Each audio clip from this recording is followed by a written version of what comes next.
ಎಲ್ಲರಿಗೂ ನಮಸ್ಕಾರ. ಮದುವೆ ಮನೆಯಲ್ಲಿ ಒಬ್ಬಟ್ಟು ಮಾಡೋದು ನೋಡೋಣ. ಎಷ್ಟೊಂದು ಕರೆಕ್ಟಾಗಿ ಮಾಡಿದ್ದಾರೆ ನೋಡಿ ಒಬ್ಬಟ್ಟು. ಒಳಗಡೆ ಎಲ್ಲ ಚೆನ್ನಾಗಿ ಬೆಂದಿದೆ. ಪೂರಿ ಉಬ್ದಂಗೆ ಉಬ್ಬಿತು ಒಬ್ಬಟ್ಟು. ಅಷ್ಟೊಂದು ಚೆನ್ನಾಗಿ ಬಂದಿದೆ ಒಬ್ಬಟ್ಟು. ಮಾಡೋದು ನೋಡೋಣ. ಸೇರು ಅಳತೆಗೆ ತೊಗೊಂಡಿರೋದು. ಒಂದು ಪಾತ್ರೆಯಲ್ಲಿ ನೀರು ಕಾಯಕ್ಕಿಟ್ಟಿದ್ವಿ. ನೀರು ಚೆನ್ನಾಗಿ ಕುದಿ ಬಂದಾಗ ಸೇರಲ್ಲಿ 2 ಸೇರು ತೊಗರಿಬೇಳೆ ಹಾಕಿದ್ದೀವಿ. ತೊಗರಿಬೇಳೆ ಚೆನ್ನಾಗಿ ಕುದಿ ಬಂದಾಗ ಈ ಥರ ಮೇಲ್ಗಡೆ ಬರೋ ನೊರೆ ಎಲ್ಲ ತೆಗಿಯೋದು. ಇದನ್ನೆಲ್ಲ ಕ್ಲೀನಾಗಿ ತೆಗಿಬೇಕು. ತೂಕದಲ್ಲಿ ತೊಗೊಂಡ್ರೆ ತೊಗರಿಬೇಳೆ 2 kg ಆಗುತ್ತೆ. ಸೇರು ಕರೆಕ್ಟಾಗಿ 1 kg ಹಿಡಿಯುತ್ತೆ. ನಾವು 2 ಸೇರು ಉಪಯೋಗಿಸಿದ್ದೀವಿ. ಕನಕ ಕಲಿಸ್ಕೊಳ್ಳೋಕ್ಕೆ ಒಂದು ಪಾತ್ರೆಯಲ್ಲಿ 1.5 kg ಚಿರೋಟಿ ರವೆ ತೊಗೊಂಡಿದ್ದೀವಿ. 1 kg ಮೈದಾ ತೊಗೊಂಡಿರೋದು. ಸ್ವಲ್ಪ ಅರಿಶಿನ ಹಾಕಿ ಚೆನ್ನಾಗಿ ಮಿಕ್ಸ್ ಮಾಡ್ತಾ ಇರೋದು ಕೈಯಲ್ಲೇ. ಮೈದಾ ರವೆ ಇವೆಲ್ಲ ಚೆನ್ನಾಗಿ ಬೆರಿಬೇಕು. ಅಲ್ಲಿವರೆಗೂ ಕೈಯಲ್ಲೇ ಚೆನ್ನಾಗಿ ಮಿಕ್ಸ್ ಮಾಡಿಕೊಳ್ಳೋದು. ಈಗ ಸ್ವಲ್ಪ ಸ್ವಲ್ಪನೇ ನೀರು ಹಾಕ್ಕೊಂಡು ಹಿಟ್ಟು ಚೆನ್ನಾಗಿ ಕಲಿಸ್ಕೊಳ್ತಾ ಇರೋದು. ನೀರು ಬೇಕಾದಷ್ಟು ಹಾಕ್ಕೊಂಡು ಕಲಿಸ್ಕೋಬೇಕು. ಒಂದೇ ಸಲ ಜಾಸ್ತಿ ಹಾಕಿ ಕಲಿಸ್ಬಾರ್ದು. ಸ್ವಲ್ಪ ಸ್ವಲ್ಪನೇ ಕೈಯಿಂದ ಚೆಲ್ಕೊಂಡು ನಿಧಾನವಾಗಿ ಕಲಿಸ್ಕೋಬೇಕು. ಹಿಟ್ಟು ಒಂದು ಹದಕ್ಕೆ ಕಲಸಿದ ಮೇಲೆ ಚೆನ್ನಾಗಿ ಈ ಥರ ಕಲಿಸ್ಕೊಂಡ್ಮೇಲೆ ಹಿಟ್ಟಿಗೆ ಪ್ರೆಷರ್ ಕೊಟ್ಟು ನಾದ್ಕೋಬೇಕು. ಹಿಟ್ಟು ಎಷ್ಟು ಚೆನ್ನಾಗಿ ನಾದ್ಕೊತೀವೋ ಒಬ್ಬಟ್ಟು ಅಷ್ಟು ಪರ್ಫೆಕ್ಟಾಗಿ ಬರುತ್ತೆ. ಒಬ್ಬಟ್ಟು ಮೃದುವಾಗಿರುತ್ತೆ. ನಾವು ಇವಾಗ ಚೆನ್ನಾಗಿ ಇದನ್ನು ನಾದ್ಕೊಳ್ತಾ ಇರೋದು ನೋಡಿ. ಈ ಥರ ಕೈಯಲ್ಲೇ ಪ್ರೆಷರ್ ಕೊಟ್ಟು ಚೆನ್ನಾಗಿ ನಾದ್ಕೋಬೇಕು. ಬೇಕಾದಾಗ ನೀರು ಹಾಕ್ಕೊಂಡು ಚೆನ್ನಾಗಿ ಕೈಯಲ್ಲೇ ನಾದ್ಕೊಳ್ತಾ ಇರೋದು. ಇಲ್ಲಿ ನಾವು ಎಣ್ಣೆನೇ ಉಪಯೋಗಿಸಿಲ್ಲ, ಬರೀ ನೀರಲ್ಲೇ ಕಲಿಸ್ತಾ ಇರೋದು. ಈ ಥರ ಬೇಕಾದಾಗ ಮೇಲ್ಗಡೆ ನೀರು ಹಾಕ್ಕೊಂಡು ಚೆನ್ನಾಗಿ ಕಲಿಸ್ಕೊಳ್ತಾ ಇರೋದು. ಕೊನೆಯಲ್ಲಿ ಈ ಥರ ಸುತ್ತಲೂ ನೀರು ಚೆಲ್ಲಿ, ಯಾಕೆಂದರೆ ರವೆ ಹಾಕಿದ್ದೀವಿ, ಅದು ಸ್ವಲ್ಪ ನೆನಿಬೇಕು. ಸ್ವಲ್ಪ ಒಂಚೂರು ತೆಳುವಾಗಿರಬೇಕು. ಈ ಥರ ನೀರು ಚೆಲ್ಲಿ ಕೊನೆಯಲ್ಲಿ ಒಂದು ಕವರ್ ಹಾಕಿ ಮುಚ್ಚಿಟ್ಟಿರೋದು.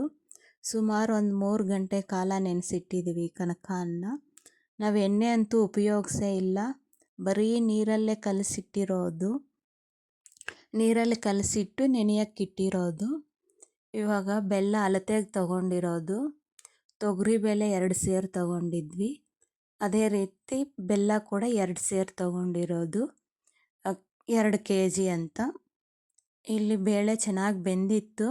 ಬೇಳೆ ನೀರು ಸೋಸಿ ಬೇಳೆ ಸಪ್ರೇಟ್ ಮಾಡ್ತಾ ಇರೋದು ತೊಗರಿಬೇಳೆಯನ್ನು. ಇವಾಗ ಬೆಲ್ಲ, ಹಸಿ ಕೊಬ್ಬರಿ, 2 ಕಾಯಿ ಕೊಬ್ಬರಿ ತೊಗೊಂಡಿದ್ದೀವಿ. ಇವನ್ನೆಲ್ಲ ಚೆನ್ನಾಗಿ ಮಿಕ್ಸ್ ಮಾಡಿ ಬೆಲ್ಲ ಚೆನ್ನಾಗಿ ಕರಸ್ಕೊಳ್ತಾ ಇರೋದು. ಇವಾಗ ಉರಿ ಸಣ್ಣದಾಗಿ ಇಟ್ಕೋಬೇಕು. ಸಣ್ಣ ಉರಿಯಲ್ಲೇ ಬೆಲ್ಲ ಕರಸ್ಕೊಳ್ಳೋದು. ಇದು ಬೆಲ್ಲ ಚೆನ್ನಾಗಿ ಕರಗಬೇಕು. ಚೆನ್ನಾಗಿ ಕರಗಿ ಸುತ್ತಲೂ ಬಬಲ್ಸ್ ಬರಬೇಕು. ಎಳೆ ಪಾಕ ತೆಗೆಯೋದು ನೋಡಿ. ಇವಾಗ ಪಾಕ ಕರೆಕ್ಟಾಗಿ ಬಂದಿದೆ. ಈ ಥರ ಪಾಕ ಬಂದಾಗ ಸ್ಮೆಲ್ ಬರುತ್ತೆ. ಸ್ಮೆಲ್ ಬಂದಾಗ ನಾವು ತೊಗರಿಬೇಳೆ ಹಾಕೋದು.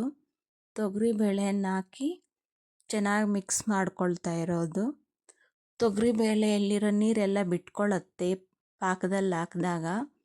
ಆ ನೀರೆಲ್ಲ ಹೀರ್ಕೊಳ್ಳೋವರೆಗೂ ಬೆಲ್ಲದಲ್ಲೇ ಕುದಿಸ್ಕೊಳ್ಳೋದು ನೋಡಿ. ಪೂರ್ಣ ಎಷ್ಟೊಂದು ಸಾಫ್ಟಾಗಿದೆ, ನುಣ್ಣಗೆ ರುಬ್ಕೊಂಡಿರೋದು ಎಲ್ಲ ಒಂದೇ ಕರೆಕ್ಟಾಗಿ ಹದದಲ್ಲಿದೆ. ಇವಾಗ ನಮಗೆ ಬೇಕಾದ ಸೈಜಲ್ಲಿ ಉಂಡೆಗಳು ಮಾಡ್ಕೊಳ್ಳೋದು. ಆ ಥರ ಪಾಕ ತೆಗೆದ ಮೇಲೆ ಸ್ವಲ್ಪ ಹೊತ್ತು ಆರಕ್ಕೆ ಬಿಡಬೇಕು.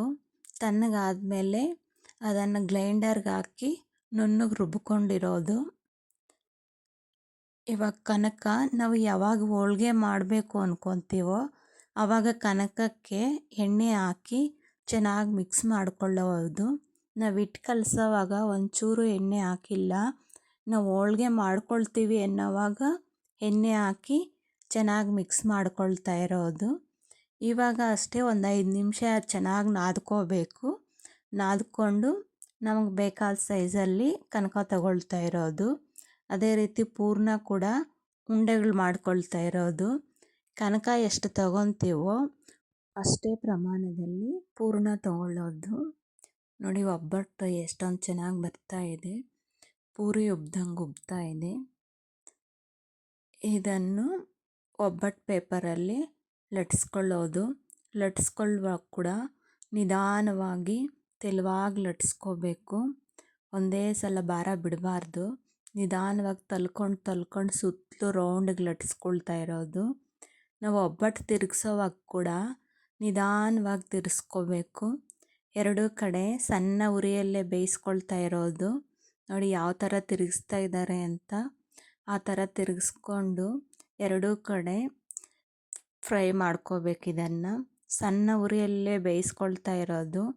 ಒಬ್ಬಟ್ಟು ಮಾತ್ರ ತುಂಬ ಚೆನ್ನಾಗಿ ಬರ್ತಾ ಇದೆ. ಪೂರಿ ಉಬ್ದಂಗೆ ಉಬ್ತಾ ಇದೆ.